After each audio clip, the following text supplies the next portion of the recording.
nuestro agradecimiento a nuestro distinguido invitado, doctor Aldo Figueroa.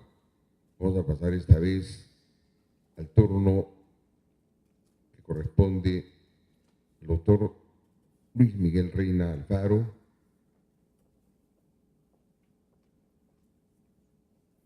Él es docente universitario, investigador del Centro de Derecho Penal Económico y de la Empresa, es profesor de Derecho Penal Económico y Criminología de la Universidad de San Martín de Porres, es profesor de Derecho Penal Económico en la Universidad Privada de Norrego. Le damos pues con un aplauso muy especial la bienvenida a nuestro distinguido invitado.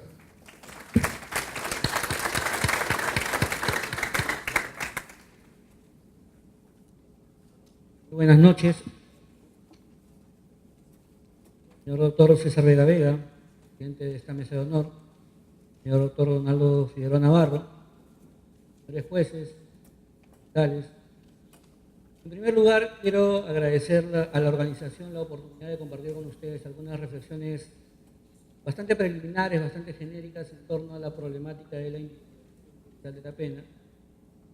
Permítanme también felicitar a la organización, al doctor César Vega Vega, por la iniciativa de generar estas jornadas de debate tras ya más de 2 décadas de vigencia del Código Penal y sobre todo analizar un tema tan sensible como es el de la individualización judicial de la pena, que, como lo mencionaba al final el doctor Figueroa, puede generar el efecto ulterior de afectar el sistema penitenciario. Cuando se determina adecuadamente la pena y esta termina siendo pena privativa de libertad, evidentemente se colapsa el sistema penitenciario. Es un hecho notorio que no cabría mucho discutir en realidad. En realidad, trataré de ser breve, primero porque siento que el programa está algo retrasado, segundo porque queda poco que decir de la intervención de los doctores Prado y el doctor Figueroa. Sin embargo, creo que alguna utilidad puede tener algunas reflexiones que aquí proponga, porque realmente provienen de alguien fuera de eso. Una visión distinta del abogado litigante, profesor universitario, en cierta forma, que percibe el sistema desde afuera, ¿no? Por lo tanto, quizás alguna reflexión pueda ser de cierta utilidad, ¿no? Por cuestiones de tiempo, evidentemente, me limitaré a dar ciertas ideas que puedan servir quizás de correctivos a algunos problemas que en la práctica parecen apreciarse en lo que es el proceso judicial. Es un procedimiento, ustedes han podido observar, bastante complejo porque ya toda esta alteración que ha venido sufriendo nuestro Código Penal, el cambio del sistema de los concursos, ¿no? Ha generado unas problemáticas especiales sumadas a la incorporación de la reincidencia y la habitualidad que hacen que este texto actual no sea el que corresponde a la lógica y filosofía inicial que inspiró el Código. La primera idea que quiero proponer es que a través de la individualización judicial de la pena se termina legitimando el sistema de administración de justicia penal. ¿Por qué? Porque a través de este procedimiento, de esta fase de la individualización de la pena, se termina haciendo realidad que son los objetivos ulteriores de la pena, que es la prevención de los delitos. Esto, evidentemente, dirigido no solamente al ofensor concreto, el que en el caso concreto cometió el delito y que quizás con un procedimiento adecuado de individualización judicial de la pena puede inhibirse de cometer futuros delitos, pero también por los efectos que genera en la colectividad que recibe el mensaje intimidatorio quizás al apreciar que en un caso concreto se pone la pena. Hay que recordar que los efectos de prevención no solamente requieren, creo yo, de la imposición de una pena, sino de una pena adecuada. Esto ustedes lo observarán cuando un caso penal es sometido, desgraciadamente ocurre, es sometido a juicio mediático se cuestiona inmediatamente el marco de la pena, ¿no? Y es sometido a debate público por qué tal o cual persona no está en prisión y ha cometido un delito. Esto, por cierto, a esto creo que habría que agregarse un tercer elemento de legitimidad, que creo que es la perspectiva de la víctima. Evidentemente, mi visión quizás será un poco romántica, un poco práctica quizás. Yo creo que la posición de la víctima en relación a la imposición de la pena, sin reconocer a la víctima por ciertos derechos respecto a la pena, creo, sin embargo, que la visión de la pena respecto, perdón, la visión de la víctima respecto a la pena es un factor trascendente, porque finalmente la legitimación del sistema dependerá de la reacción que tenga la sociedad respecto a la actuación de los operadores de justicia.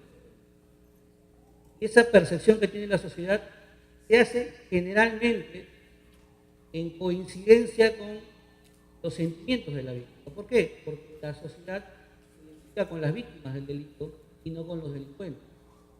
Es un hecho que la política criminal viene evidenciando y que, por cierto, tiene efectos evidentes en la instrumentalización de políticas penales que tratan de satisfacer a las víctimas a través de lógicas como la seguridad ciudadana, la seguridad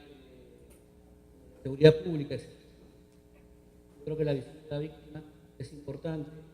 La imposición de una pena correcta, el procedimiento de imposición de la pena adecuado, va a servir también para los efectos de reducir los márgenes de victimización que genera naturalmente. Por cierto, no quiero decir con esto que la víctima tenga relevancia procesal o tenga intereses procesales en función a la pena. Lo que estoy queriendo decir es que cuando se impone una pena adecuada, siguen los criterios estrictos de implementación judicial de la pena, el efecto va a terminar satisfaciendo también a la víctima y va a terminar reduciendo los efectos de victimización propios de todo esto.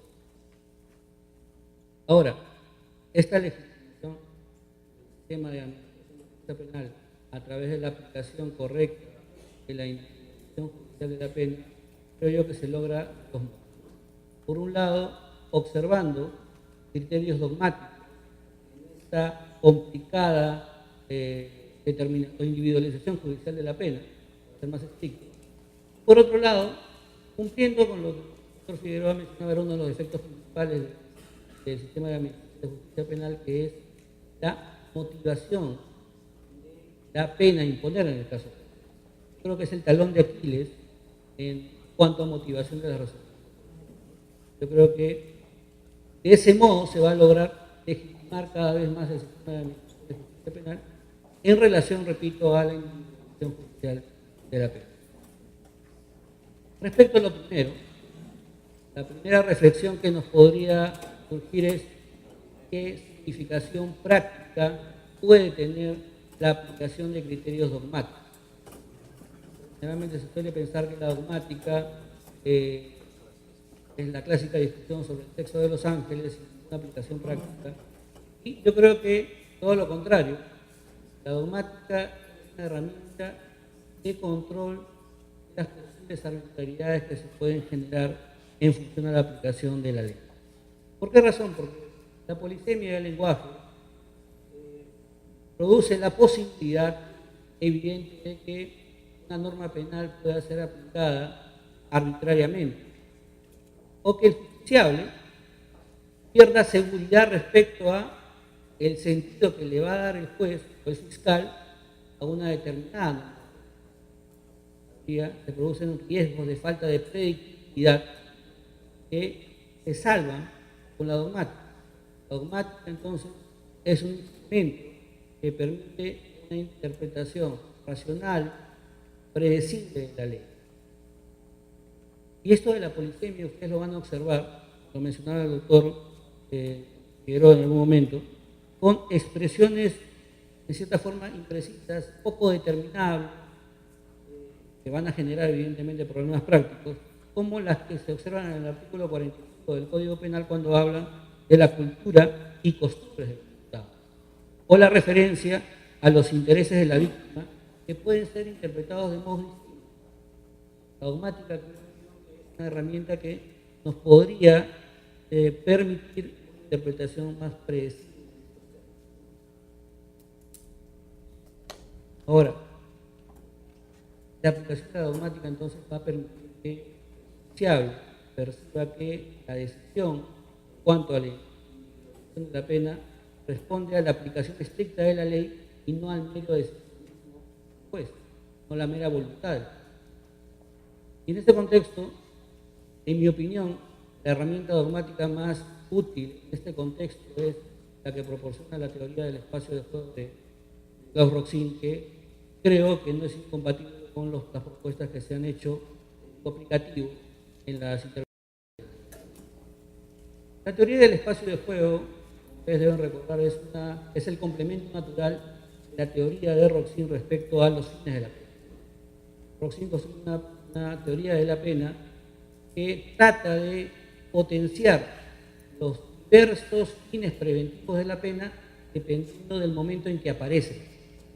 Hay un primer momento, que es el momento de la amenaza de la pena que corresponde al legislador, y en donde los fines que se privilegian son los fines intimidatorios, de prevención intimidatoria.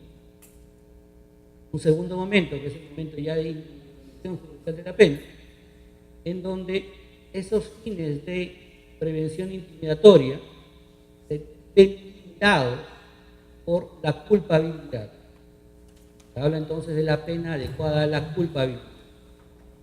Y por cierto, introduce algunos elementos complementarios, como la resocialización, la prevención estabilizadora, como complementos para la implementación judicial de la pena.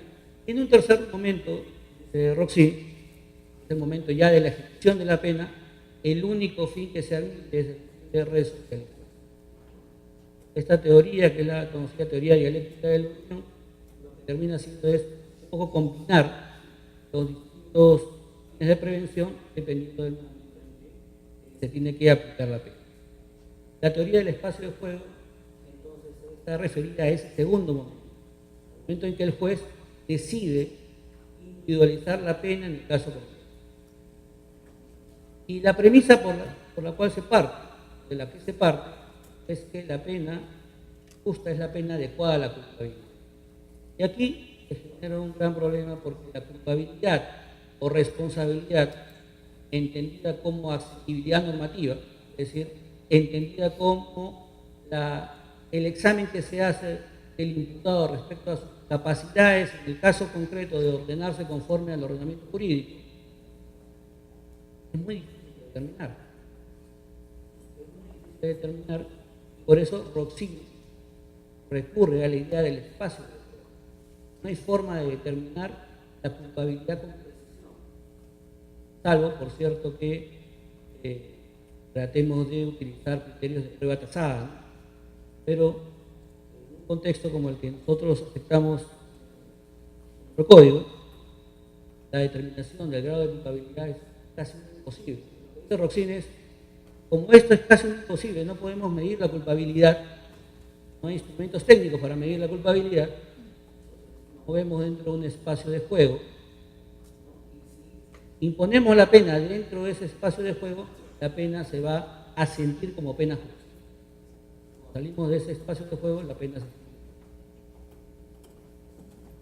Y vamos a observar en efecto que nuestro código reconoce, entiendo yo, en todo caso, la adopción de esta teoría del espacio de juego es compatible con lo que establece el artículo 8, el título preliminar del Código Penal, cuando establece que la pena no puede sobrepasar la responsabilidad por el hecho. Establece que la responsabilidad o culpabilidad es el límite, no hay labor de intervención judicial de la pena, ¿no? Ahora, esta lógica, la pena debe ser adecuada a la medida de la culpabilidad o la responsabilidad, debe ser complementada, por cierto, con las pautas que establece el artículo 46 del Código Penal, que, por cierto, ha sido desarrollado ya en cierta medida, que son elementos, el artículo 46, son pautas para poder precisar en el caso concreto cuál es la medida de la culpabilidad que corresponde al infractor concreto de la ley penal.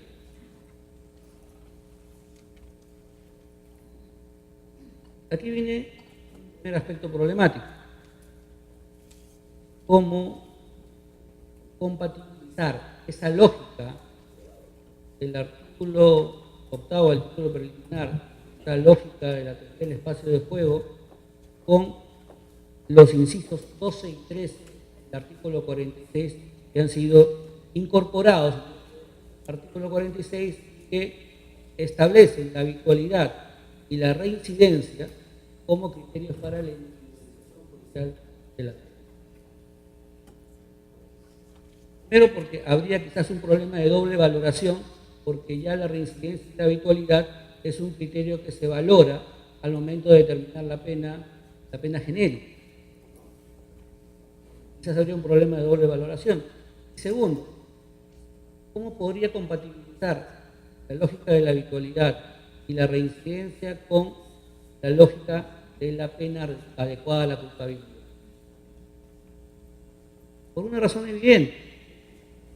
Digo que es un problema porque, a pesar de que el Tribunal Constitucional ha validado esta reincorporación de la habitualidad, la reincidencia en el Estatuto Penal, yo creo que deberían los operadores de justicia penal utilizar restrictivamente estos criterios para la individualización judicial de la pena en casos concretos. Por una sencilla razón, al menos no me queda claro a mí que la habitualidad y la reincidencia sirvan para reconocer una mayor medida de la culpabilidad del autor. Claro, si partimos de la idea que la culpabilidad es la asequibilidad normativa, es decir, la capacidad de la persona de actuar conforme a los mandatos normativos, aquella persona que ha infringido la ley muchas veces y sigue infringiendo, significa que no accede a la ley. En todo caso, sería muy discutible sostener que la habitualidad o la reincidencia puedan ser elementos a tomar en cuenta para imponer una pena mayor, por reflejar quizás mayor culpabilidad. Yo creo que debería tratar de aplicarse restrictivamente de esta forma, ¿no? O estos incisos 12 y 13 del artículo 40. Finalmente, hay que tomar en cuenta también en este primer ámbito, tal vez se corto por Tabachi, hay que tomar en cuenta que el artículo 46 también reconoce formas de compensación de la culpabilidad. La culpabilidad, la pena, debe ser la pena conforme a la culpabilidad, y la culpabilidad se compensa. Se puede compensar positivamente a través de actos de reparación a la víctima del delito o a través de la confesión sincera del delito antes de que éste sea descubierto. Evidentemente es una confesión distinta a la confesión, ¿no?, que establece el artículo 136 del Código de Procedimientos Penales, ¿no? También se puede compensar negativamente cuando el autor del delito sufre lo que se denomina una pena natural. Conduce el vehículo en estado de ebriedad, choca el vehículo y pierde la mano. Ese hecho negativo tiene que compensar la medida de la culpabilidad porque ha sufrido una pena natural. Estos criterios, creo yo, son plenamente compatibles con lo expuesto por el doctor Prado y el doctor Figueroa, ¿no?, ya en términos aplicativos. La lógica de que se tiene que individualizar la pena dentro de un espacio de juego determinado. Ahora, según la lógica de la teoría del espacio de juego, no basta determinar la medida de la culpabilidad, sino que hay que introducir dos criterios adicionales, que creo que van a ser útiles en la aplicación práctica de los artículos 45 y 46. Por un lado, la prevención especial positiva de la resocialización. Según la teoría del espacio de juego, esta pena adecuada a la culpabilidad se puede reducir para efectos de evitar que la persona sufra efectos negativos con la imposición de una pena. De repente la imposición de una pena adecuada a la culpabilidad te lleva a pasar un tiempo en prisión que lo va a desocializar más que, ¿no?, socializar. Entonces, la teoría del espacio de juego incorpora este elemento para reducir la pena con fines de resocialización. Yo creo que va a ser útil cuando el juez tenga que examinar si en efecto la pena que se aplica es una pena efectiva o es una pena efecto de socialización que se podría generar. Pero hay otro complemento que creo que no se debe dejar de observar. Se puede reducir la pena por criterios de resocialización, pero llegar a afectar la estabilización de la pena. Es un criterio que introduce Roxin, creo que es una suerte de límite mínimo. Lo que dice Roxin es, puedo reducir la pena o puedes reducir la pena para que la persona no se desocialice, pero no la puedes reducir tanto que tú mismo pongas en entredicho la vigencia de la norma. Claro, puede ser que vemos un caso de homicidio donde la pena adecuada a la culpabilidad sean 10 años, una persona que no tiene antecedentes, ¿no?, que hablemos de un delito quizás culposo, una pena menor, 6 años, la pena adecuada a la culpabilidad significaría que estaría en prisión y eso le afectaría en términos de socialización, reduce la pena. No se puede reducir tanto que uno ponga en entredicho el valor de la pena. El mismo juez, en el momento de individualizar la pena, no puede desestabilizar la norma. Estos criterios creo que pueden ser de utilidad para la individualización de la pena en concreto. Ahora, como se mencionaba, la intervención del doctor Figueroa, y lo mencionaba usted también al comienzo, nada sirve un pulcro proceso de individualización de la pena si este no es comunicado adecuadamente en la decisión. Es decir, si no hay una adecuada motivación de la resolución judicial en cuanto a la consecuencia jurídica. Además está a mencionar la nula jurisprudencia constitucional en torno al deber reforzado de motivación en el caso de resoluciones judiciales que afectan derechos fundamentales. Sin embargo, ese, insisto, parece ser el talón de Aquiles, ¿no?, en cuanto a la actuación del sistema de administración de justicia penal. Quisiera terminar mi intervención, por cierto, destacando, creo que es un problema que se va a venir observando cada vez más en el procedimiento judicial. Está vinculado a la aplicación de criterios de individualización judicial de la pena para la homologación de los acuerdos de terminación anticipada. Como ustedes bien saben, la terminación anticipada es una figura de simplificación procesal que está vigente en todo el Perú, que se basa en la lógica del consenso. El imputado llega a un consenso y proponen al juez un acuerdo. El juez de investigación preparatoria, el juez penal, donde está vigente el nuevo código, deben homologar ese acuerdo.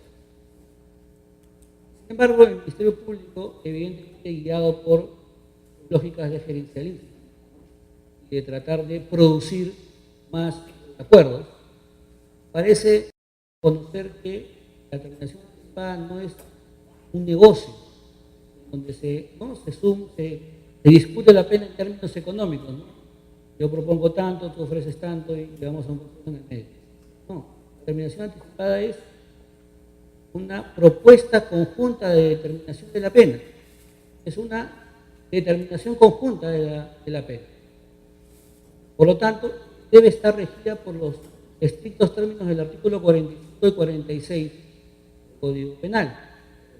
El imputado tiene que ponerse de acuerdo respecto a la pena, pero siguiendo los criterios de legalidad que establece el Código. ¿No? Hay que recordar que esta figura proviene de la legislación italiana, donde se habla de la petición acordada de la pena, petición conjunta de la pena. Sin embargo, en ciertos distritos judiciales parece observarse la práctica por parte de los jueces de entender que el control que realiza el juez respecto al acuerdo es un control de mera formalidad dirigido esencialmente al control de la pena abstracta y no de la pena concreta. En mi opinión, Código Procesal Penal establece la obligación del juez de examinar el modo en que el fiscal y el imputado han llegado a esa pena conjunta, lógicamente que lleguen necesariamente a la misma, a una coincidencia total, pero sí reconocer la pena acordada se mueve dentro de un determinado espacio. Hay que ser cuidadosos y tratar de reconocer aquí el juez tiene que realizar una labor de control de legalidad, en concreto de control de aplicación de los artículos 46 y 45 del Código Penal. Espero haber con estas ideas aportado algo a esta discusión. Agradezco nuevamente la invitación y agradezco, ¿no?, nuevamente por haberme permitido hablar de este tema sobre la pena, hablar de esta, como decía el proyecto alternativo alemán, de esta amarga necesidad que es la pena. Muchas gracias.